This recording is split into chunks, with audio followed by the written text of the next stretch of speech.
Who knew? The fastest way to build jack forearms is to train a muscle that isn't even really a forearm muscle. Okay, that doesn't make any sense.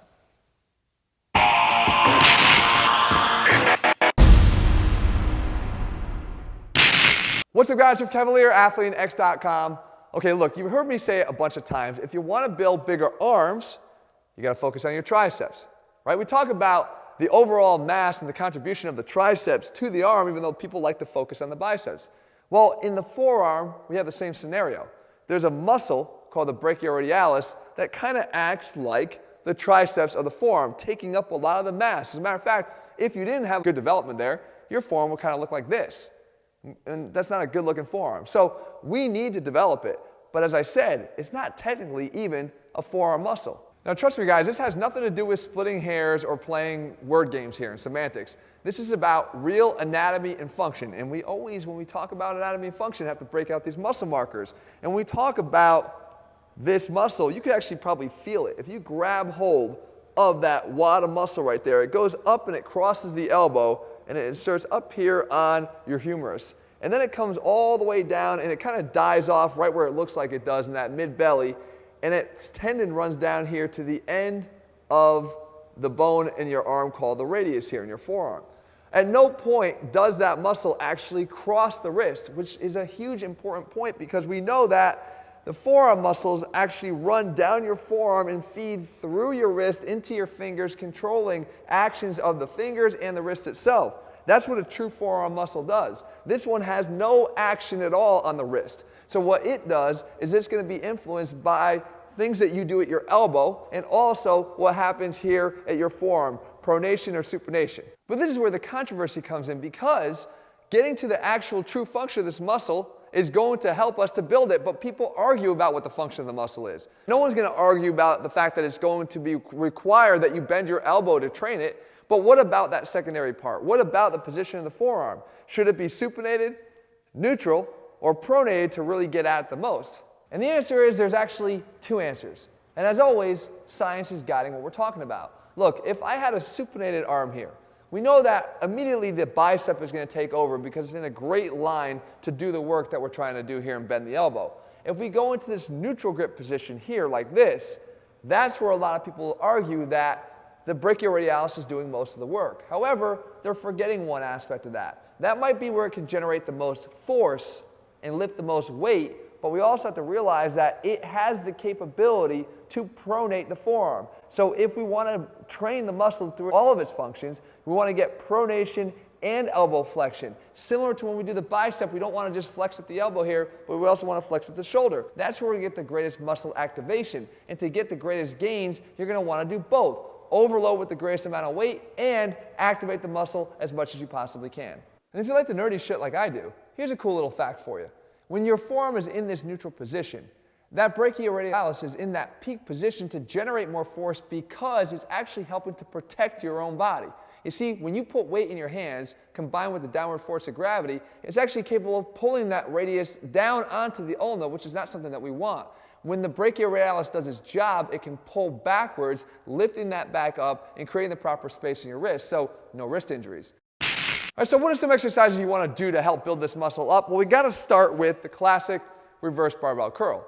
But here we have some choices, right? Based on what I just told you, you can either use a straight bar, which is going to put you in that fully pronated position and require that you use less weight, but the trade-off being more muscle activation, or you can simply just grab an easy curl bar and realize that because of the curling here of the bar, we get our wrists into a more neutral position, meaning closer to neutral, and that's going to help us to load this up more. The brachioradialis is going to have the ability to lift more weight and give you an opportunity to train it for overload. The fact here, guys, is you have your choices. My recommendation is to mix them up to get the benefits of both.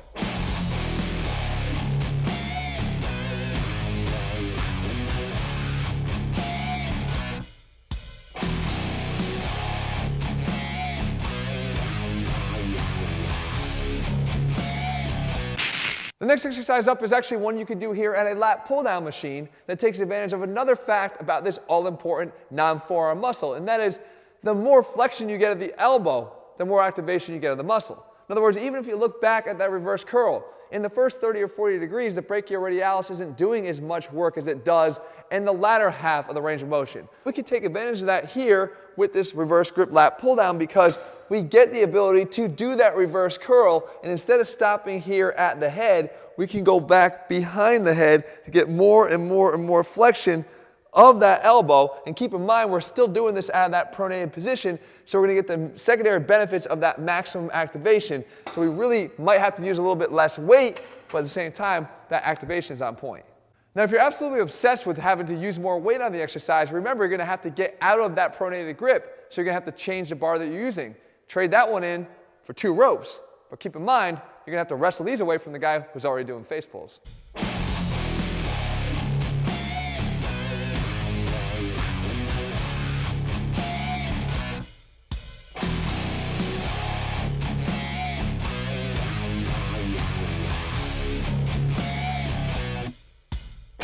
The next one's not only a great conditioning exercise, but it's also a great forearm builder, and it's battle ropes. You see, we know we get a lot of elbow flexion just to swing these things around, but the way we grab them matters. If I grab them underneath here, I'm putting myself in that supinated position, combined with elbow flexion is likely to turn that into more of a bicep exercise. When we do it though out of this neutral grip or pronated grip, now we're shifting the focus to where it has to be, and that is right there on the brachioradialis. Remember, if those ropes are heavy, feel free to grab it with that more neutral grip. But if those ropes are light and you really want to kind of burn this out, then go for that fully pronated grip and get going.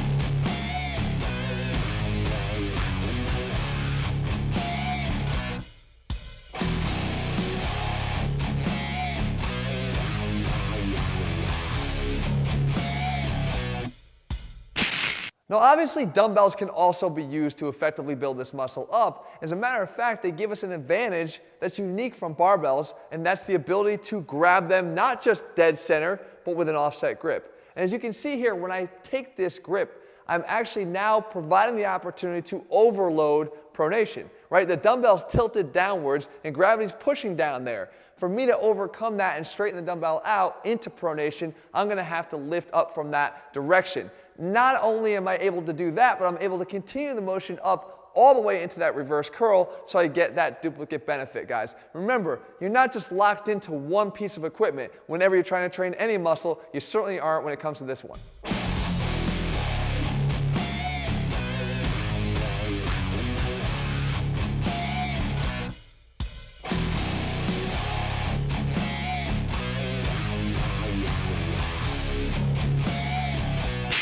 All right, now let's play a little bit of give and take with the gym owners out there. Look, I get it. My infatuation with face pulls and recommendation for everyone to use 2 ropes when they do them has probably caused you guys out there to have to go buy more ropes. But now it's my turn to give back. You see, because one of the best ways for everyone out there watching to build their brachioradialis is to actually do this. Clean up after your damn selves. In other words, put your plates back. Or even better, put the plates on the bar yourself, take them off yourself, carry them around the gym yourself. You see, this position here is ideal for targeting the brachioradialis. It's got that good neutral grip position. And not just that, you have a good indirect opportunity here to accrue a lot more volume during the workout week so that you get an opportunity to provide more stimulus for growth. The fact is, even if it's not just good for your muscles, it's just plain old-fashioned good community service. Now, if only Jesse could figure that out. Now that makes a bunch of sense. Actually, there's a bunch of plates lying around. Think I should go clean those up? Remember guys, all muscles matter, and when it comes to building this one, the way you do the exercises you're doing makes all the difference. If you're looking for a step-by-step program that puts the science back in straight. Excuse me, Jeffrey.